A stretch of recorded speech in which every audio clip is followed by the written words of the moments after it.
Good morning everyone, my name is Dr. Komal. So today I will discuss about embryo transfer. So embryo transfer is the final and the most important step in an IVF cycle.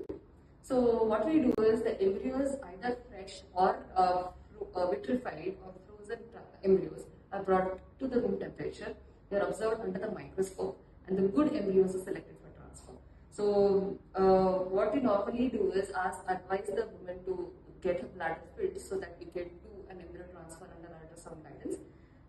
The embryos are loaded in a catheter like this, and this catheter is passed through the cervix into the uterine cavity in such a way that the tip of the catheter is at around 1.52 centimeter from the fundus, and then the embryos are released into the endometrial cavity very gently, and the catheter is withdrawn.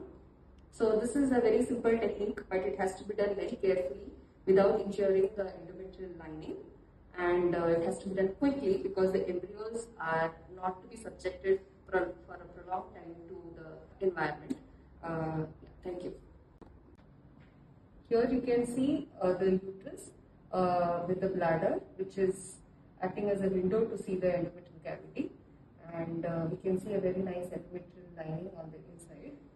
Now you can see that I have put the outer catheter of the embryo transfer catheter here. Inside you can see the tip.